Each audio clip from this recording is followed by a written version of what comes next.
Quantas Entendi. vezes eu não fui levado para ações de cura interior, para diante do Santíssimo, para receber a cura e a libertação da homossexualidade? Ah, é. Eles trabalham com essa ideia de Sim, cura da homossexualidade, a cura gay que sim, falam, né? sim, cura gay, eles trabalham nessa perspectiva. Achava que era Eles uma têm, coisa um pouco mais evangélica, mas na renovação carismática acontece também. vai ser a cópia. Porque, entendi. Eles são Pega muita coisa fundamentalistas, ali desse meio. bebem da mesma água. A renovação carismática nasce de protestantes, de evangélicos pentecostais nos Estados Unidos, de uma experiência de oração no final de semana. Entendi. Então, eles repetem tudo e muitas vezes eles mandam ler livros evangélicos. Eu lembro que eu estava nessa comunidade e eu peguei um livro para ler sobre sexualidade e a revelação da oração da manhã foi sobre sexualidade, que A o senhor estava revelação falando. que o padre deu ali? Na verdade, nessa época, essa comunidade era só leigos. Uhum. Não tinha nenhum sacerdote nessa época, Hum, sabe? hum. Então, assim, coisas bizarras como... Uma vez eu Mas estava mas sentado... aqui antes, deixa eu só te fazer mais uma Tá. pergunta antes que a gente mude de assunto, mas essa cura, entre aspas, da homossexualidade, aspas são importantes aqui, né, gente? Porque a homossexualidade não é doença.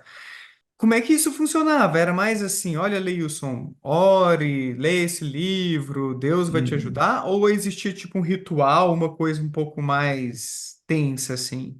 Olha, se eu não estou enganado, a renovação carismática tem uma coisa chamada ciclo carismático. Hum, Se eu não estou enganado, esse é o nome.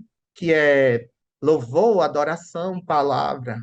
E eles seguem muito esse ciclo carismático. Então você vai ver um culto carismático que ele vai começar por um louvor, mexer o corpo, né? Lhe tirar, lhe desestressar, lhe dar dopamina, serotonina. Não vou nem entrar nesses detalhes, né, com você, não passar vergonha. Então, eles mexem com o corpo, eles lhe tiram as tensões. Então, eles entram no ambiente de uma música suave, que eles chamam de música de adoração. Na música de adoração, na maioria das vezes, aí eles começam no xalalalalala, e eles começam a proclamar palavras, a ter revelações, dom de línguas, profecias, né? Então, é sempre esse ambiente, e normalmente, se eu não estou enganado, é o ciclo carismático que tem sempre esse processo. Ele tem essa organização. E Na se... oração de libertação, ela tem uma característica que são músicas assim, com tons mais graves, levanta-te, ele move a sua emoção para ter uma reação, né? Ele lhe coloca em posição de alerta. E eles invocam o Espírito Santo para que libere. Então, muitas pessoas gritam, muitas pessoas vomitam, muitas pessoas caem. Existe uma diferença, porque muitas pessoas vão cair pelo repouso, que eles chamam de repouso no Espírito Santo, né? Aí eles têm que ter o discernimento se é um repouso no Espírito Santo ou se é uma possessão, né? Uma opressão, né? Uma indução Ah, psicológica. já caí muito, sendo empurrado, né? Eu digo, ai meu Deus, meus dentes, minha testa, eu não tenho mais nariz. Então, essas orações de libertação muitas vezes aconteciam, no caso, no meu caso, na oração de cura interior, de aconselhamento, e muitas vezes eu tinha atendimentos pessoais. Uma vez me colocaram para rezar com um homem que era muito famoso, muito ungido, e esse homem me tratou tão mal por causa da homossexualidade. Você está pior, eu estou olhando para você. Você está mais afeminado. Coitada de mim. Coitada, eu não tenho o que esconder. Eu não tenho passabilidade. Passabilidade é quando um homossexual, uma pessoa trans, ela se passa por. Né? Você olha, passou, não é gay, não é trans. Eu nunca tive, eu sempre fui muito afeminado. Então, esse homem, assim, ele me tratou muito mal. Cada dia foi pior. Seguindo a linha da cura da homossexualidade, uma das comunidades que eu tentei entrar, um formador, um acompanhador, porque formador é aquela pessoa que vai lhe formar quando você entra na comunidade. Um acompanhador olhou para mim e disse: Como é que você vai entrar na comunidade de vida se você vai viver com um monte de homem? Esse dia, para mim, foi um dos piores dias da minha vida, porque ele me chamou de puta. Ele me chamou de uma pessoa sem controle. Enquanto eu estava na igreja, entendeu? A lei era a lei e eu seguia a cartilha.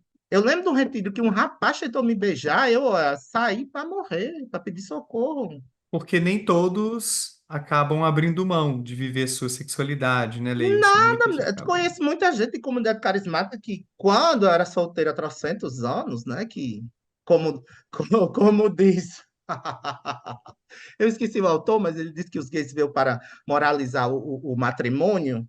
Ah, esqueci o nome dele.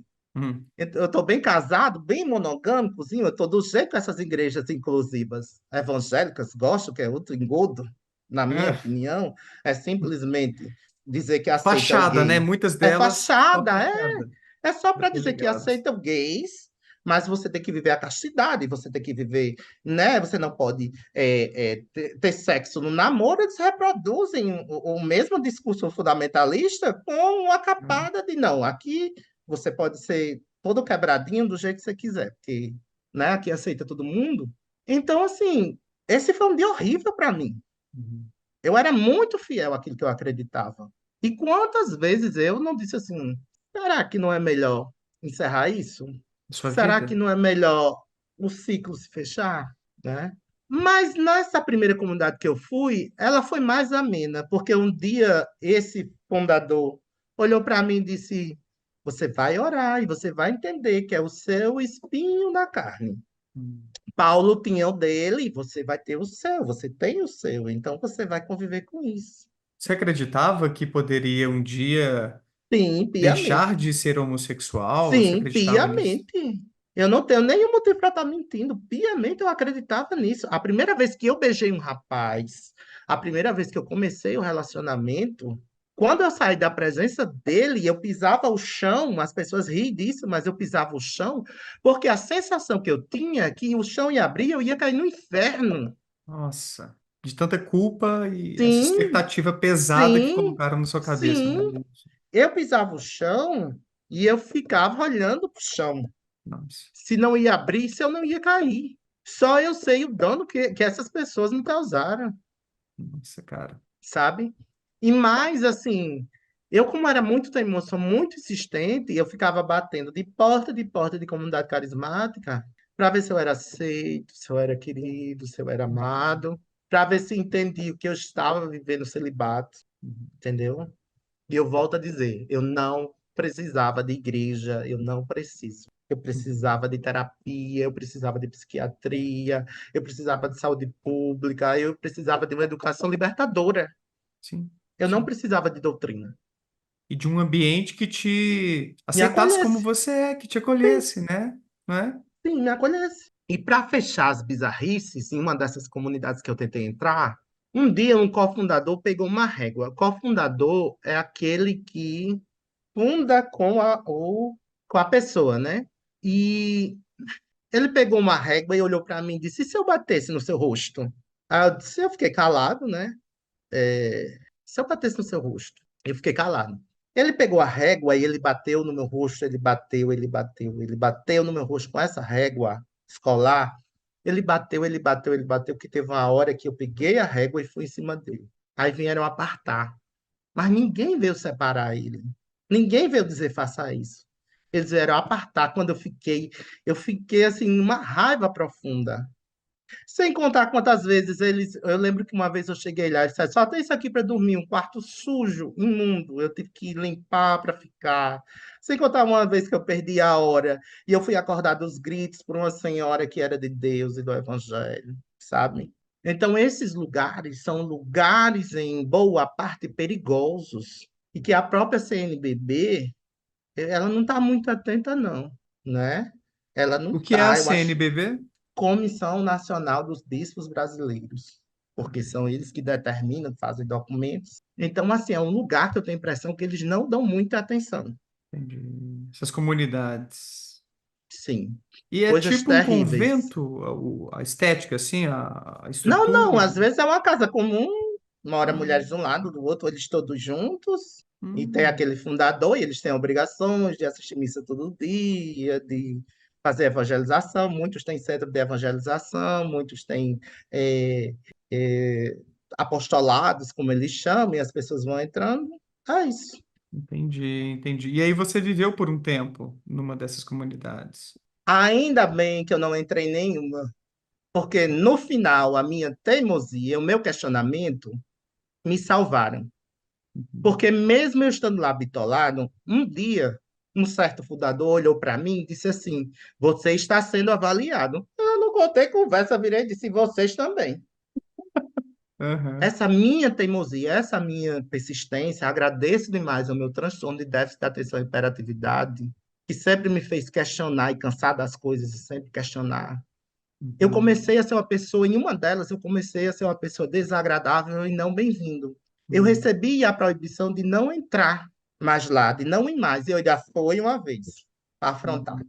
E um dos irmãos olhar para mim e disse: O que é que você está fazendo aqui? Às vezes eu ficava pensando, depois eu disse: Ele tinha razão, o que é que eu estava fazendo ali? Era aberto. E era uma Uhum. atividade aberta para todo mundo, ia quem quisesse, quem não quisesse, Sim, entendeu? sim. Porque eles usam um termo que eu acho assim, eu fico para morrer. Eles chamam esse tipo de encontro de pescaria. Pescaria? Pescaria. Para Pescar. ver quem vai trazer para a Isso, comunidade eles de muitas vezes chamam renovação desses encontros, carismática. isso, esses encontros abertos de pescaria. Que eu ficava assim, gente, são pessoas. Isso é uma objetificação. E olha, que eu nem conhecia o marxismo, nem conhecia lá o conceito de objetificação de Marx, entendeu? E aí, bom ou não, aqui é o Daniel Gontijo. Espero que você tenha curtido esse corte. Clica aqui para ver a live completa lá no meu canal principal e para ver mais vídeos nessa pegada. Não deixa de se inscrever por lá e por aqui também. Um abraço, tchau!